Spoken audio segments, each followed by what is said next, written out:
कि नया तकिया बिछवना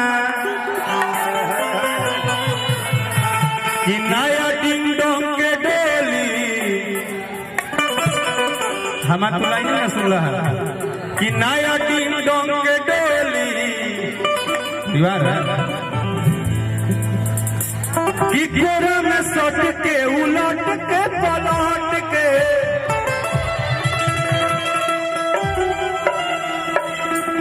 एक सेकंड धन्यवाद आप लोग जैसे हम करते नहीं जे भी एक गाना के आज हिट करता सुपर हिट करता डुपर हिट करता वो पूरा भोजपुरी श्रोता समाज के हम आज मंच के द्वारा पैर छू के प्रणाम करते नहीं। आज आपने एक बात तो साबित कर दिया कि जो लोग बोलते थे कि भोजपुरी में खाली होइए होगे चलेगा, आपने एक बहुत श्रृंगार रस के गाना को इतना सुपर हिट बनाया है कि आपने बताया है कि अगर गायक अच्छा गाना दे तो हम अच्छा भी सुनना पसंद करते हैं और इसके लिए आप सबको धन्यवाद दिल से। ये भाव हो ये कोनो गलत नहीं, ये श्रृंगार है, ये श्रृंगार के बात है कि गोरा में सट के उलट के पलट के दिल बारा तू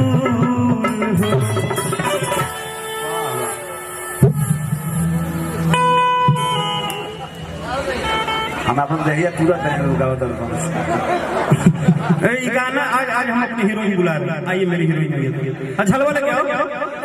अरे मजा ये जो डांस कर रहा तो कोई नहीं करेगा। देखिए यार तो जानते तो क्वालिटी जान यह तो छोटे बाबा है, हम लोग काहे प्यार करते हैं, यही तो है। हुकम सीधा दिया बढ़िया, हाँ हुकम सीधा भाव देखिए। अरे बाबा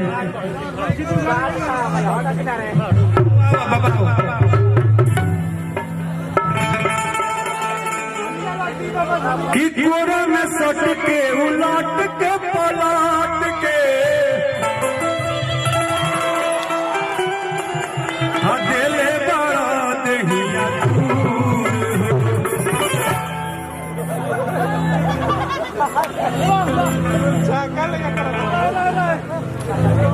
कि बिजली के तार में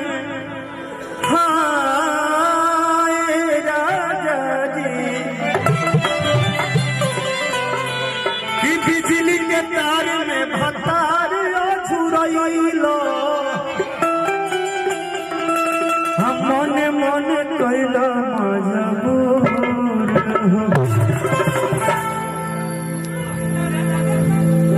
कि ऐसे जान सकती कि गोरा होती कि टूटेला बदन पोरे राजा तनी जाने न बहरिया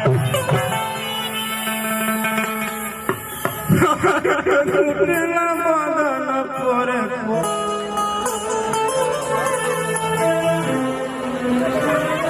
हम मान लगे कोनो फॉर्मेलिटी वाला बात कहब तो ठीक ना लगी, ठीक ना। लेकिन एक बात हम का कहबी पूरा सासाराम का हमरा लगता कि पूरा शाहबाद जानता कि अंकुश राजा के प्यार में राकेश मिश्रा बिक गई बड़ा पिछले न जाने कितना सालों से, कि पूरा शाहबाद जाना था। ट्रेंडिंग स्टार, ब्रांडिंग स्टार, जर्नेंडिंग स्टार, पथुर स्टार आई है, केहू आई जाए सके हो सकला अपन अपन बात कही। लेकिन हम जब भी आइला तो हमरा यह लगेला कि ना कोनो स्टार आई। पिछला बार भी जब हम बबिया के शादी में आई रही, जब बबिया के शादी रहे वही हम आई रही ना बबी की शादी में, हाँ मतलब बहन के शादी में आए थे हम। तो जब आए थे पिछले बार तो ओहो घड़ी हमरा यह लगल कि हम जे कोनो गायक अभिनेता कुछ बन के नाइला। अंकुश और राजा इन दो ऐसे नाम हैं जिन्होंने अपने प्यार में राकेश मिश्रा को कैद कर लिया है और न जाने आजीवन जब तक सांस रहेगा हम यहाँ के लोगों के लिए कैद हो गए। और ये आपका प्यार है बाबा, ये गार्जियन जो लखन बाबा है उनका प्यार है, आपका प्यार है। आप विशेष हमरा जानते बड़ा कुछ बुझाए ना आगे पीछे बहुत बुझाना था महाराज। अच्छा आप आए हैं क्या? यहाँ मेरे दोस्तों ओ चिरकुटी प्रसाद ही हैं। ओके ओके। Oh my God you R the Lal Lal here. Okay okay या you are government I am सरकार। चलो छोटे बाबा तनी तनी पीछे हम लोग बस ये तो पीछे नहीं लिखा ना बहुत नहीं लिखा तो देखे। चलिए धन्यवाद।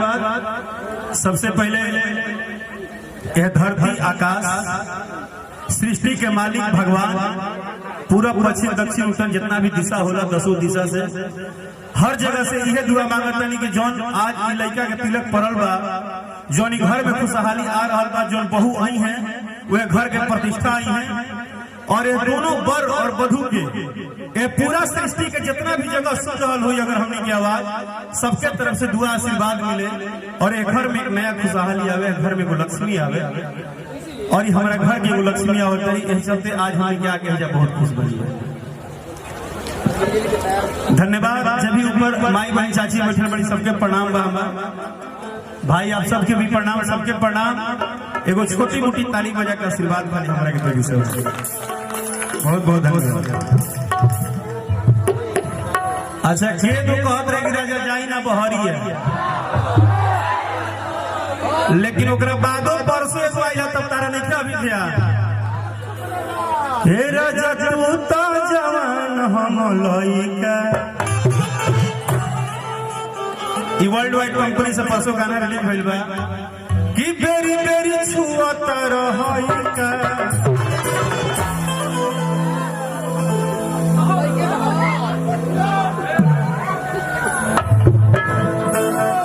देखा तनी नो है हीरोगा के लड़का है यो। हे राजा तू तो जवान हम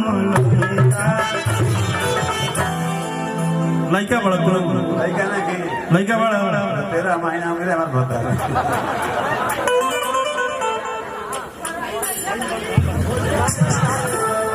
अच्छा लेकिन सब हो 2 मिनट बाबा 2 मिनट होगा, मर मजाक सब होगा। हम बोले ना कि सब लोग जब गा लिया तो हम इसलिए अस्थित थे कि हम घर में आए हैं। 2 मिनट खाली दे दीजिए, 2 मिनट दांती लगा ले बोलो बोलो 2 मिनट दांती लगाई तो तनिको ठंडा ना लगी, खाली गर्मी फेंकबे करी दे 2 मिनट खाली। अब कुछ अपन संगीत के वो वसूल बा, वही हिसाब से हमने के सबसे पहले थोड़ा सा अपना सिस्टम में चलते नहीं।